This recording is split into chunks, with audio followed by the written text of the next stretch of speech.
नमस्कार, मी राहुल कुलकर्णी. केरळची राजधानी थिरुअनंतपुरम किंवा त्रिवेंद्रम किंवा तिरुअनंतपुरममध्ये मी आणि तुमच्या लक्षात येत असेल की या उन्हाच्या ज्या झळा आहेत किंवा इथली जी ह्युमिडिटी आहे ती सांगते आहे की पावसाचं आगमन तर झालंच आहे. म्हणजे काल तिरुअनंतपुरम, एर्नाकुलम, एलप्पी ह्या भागामध्ये 11 ते 21 सेंटीमीटर पाऊस पडला. पण तो पाऊस प्री मॉन्सून शावर आहे. इथे ज्या केरळमध्ये 21 ऑब्झर्वेटरीज आहेत तिथे विशिष्ट काळामध्ये म्हणजे 24 तासामध्ये जेवढा पाऊस पडणं सलग आवश्यक आहे तेवढा पडलेला नाही आहे. आज 31, उद्या 1 तारीख आहे आणि साधारणपणे जी वारंवारिता असते त्याप्रमाणे 1 जानेवारीला केरळमध्ये पावसाचं आगमन होणं अपेक्षित आहे.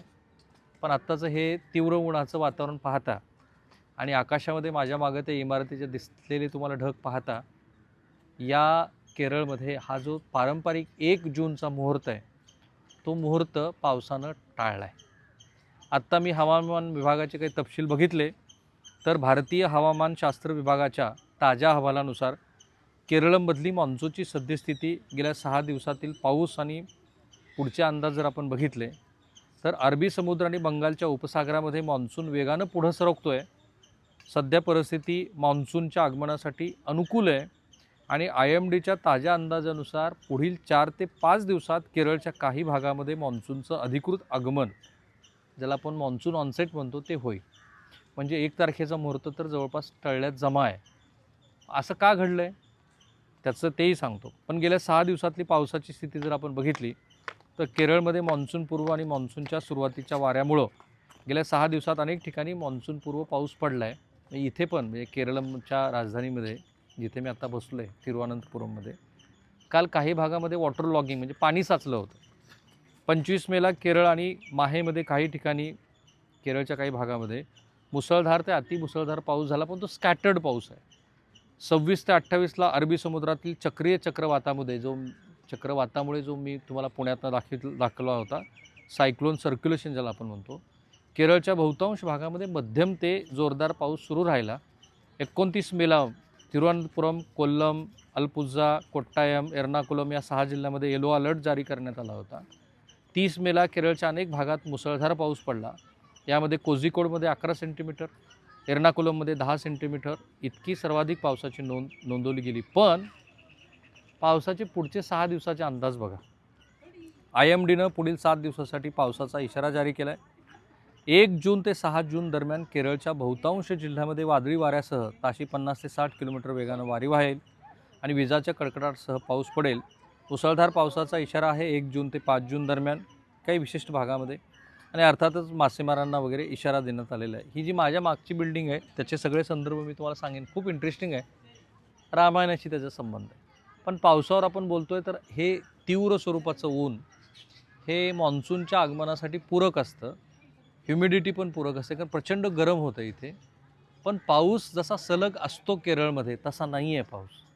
आणि म्हणून असं दिसतं आहे की केरळमध्ये 1 जूनचा जर मुहूर्त टाळला पावसाने तर महाराष्ट्रामध्ये जो 7 जूनला आपल्याकडे मृग नक्षत्राच्या मुहूर्तावर पाऊस येतो तसं होणार नाही. म्हणजे आता इतकं ऊन चपचपतं आहे दुपारी 2:15च्या दरम्यान, तर असं लक्षात येतं आहे की हे जे चपचपणारं ऊन आहे त्यामुळं मॉन्सून ऑनसेट जरी लवकर झाला तरी तो महाराष्ट्रामध्ये यायला वेळ लागेल. सुरुवातीच्या टप्प्यामध्ये एल निनोचा जो काही इफेक्ट आहे त्याच्यामुळे नाही, पण मॉन्सूनच्या एकूणच वाटचालीमध्ये जे सर्क्युलेशन तयार झालेलं आहे, चक्रवात तयार झालं आहे, त्यामुळं पावसावरती तसाही परिणाम झाला आहे. त्यामुळं बॅड न्यूज ही आहे की मॉन्सूनचा जो पारंपरिक 1 जूनचा केरळमधला मुहूर्त आहे तो टळला आहे. तो 6-7 तारखेला येईल आणि त्याच्यानंतर पुढच्या 4-5 दिवसामध्ये तो महाराष्ट्राच्या दिशेनं प्रगती करेल. अर्थात असं दरवेळेलाच घडावं असं काही नाही. केरळच्या बरोबर तो अगदी 2-3 दिवसामध्ये सुद्धा ॲडव्हान्स होऊन तो महाराष्ट्रामध्ये येऊ शकतो. आता ही माझ्या मागची जी बिल्डिंग आहे खूप इंटरेस्टिंग आहे. ही आहे 140 वर्ष जुनी बिल्डिंग. ब्रिटिश अधिकाऱ्यानं बांधलेली आहे, पण अर्थात त्रावणकोरच्या राजांनी त्यासाठी पैसे दिले होते. 3 वेगवेगळ्या पद्धतीच्या बांधकाम शैलीचा इथे केरळची बांधकाम शैली, मुघलकालीन बांधकाम शैली आणि चर्चची म्हणजे युरोपियन स्टाईलची बांधकाम शैली तुम्हाला इथे पाहायला मिळते. या म्युझियममध्ये अतिशय अप्रतिम असे मी त्याला म्हणेन की ऐतिहासिक मूर्ती आहेत. सगळ्यात महत्त्वाचं म्हणजे राजा रवी वर्मा जो आहे ज्याच्यामुळं आपण ओळखला जातो जगविख्यात असा चित्रकार, तो राजा रवी वर्मा हा त्रावणकोरच्या राजघराण्याशी निगडीत आहे.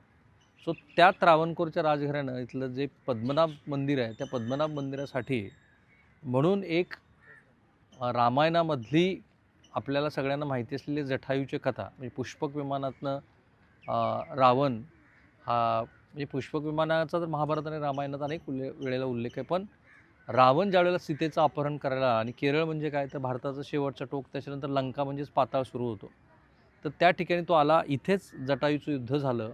असं मोठं मंदिर पण आहे इथे ह्या थिरुअनंतपुरमच्या जवळ. आणि या ठिकाणी हा पुष्पक विमानाचा अतिशय सुंदर असा लाकडी सांगाडा आहे आणि इतक्या नटराजाच्या उत्तम मूर्ती आहेत, केरळची पेंटिंग आहे, त्यानंतर जसा जगन्नाथपुरीचा रथ आहे तसा सुंदर रथ आहे, हस्तिदंतातनं तयार केलेल्या अनेक वेगळ्या कलाकृती आहेत. सो केरळ अप्रतिम आहे. पण यावेळेला आपण पावसाच्या शोधात होतो आणि पाऊस हा एल निनोच्या इफेक्टमुळं महाराष्ट्रासह देशभरामध्ये ह्यावेळेला कमी पडेल आणि थोडा नाही तर जवळपास 86 ते 92% इतकी त्याची सरासरी राहील. म्हणजे 14 सेंटीमीटर 100 मिलीमीटर पाऊस पडत असेल तर 14 मिलीमीटर पाऊस यावेळेला पडणार नाही आणि असं होण्याची शक्यता जवळपास 84% आहे एल निनोमुळे. अर्थात IOD म्हणजे इंडियन भारतीय उपसागरामध्ये काही सकारात्मक घडामोडी पण घडतात, त्यामुळं एल निनोचा प्रभाव थोडासा कमी होईल असं म्हणतात. यावेळेला केरळच्या भूमीतनं पावसाचं आगमन त्याचबरोबर केरळच्या इथल्या शेतीवरती इथल्या जनमानसावरती होत असलेला परिणाम हा आपल्याला पुढचे काही दिवस समजून घ्यायचा आहे, गरजेचं आहे.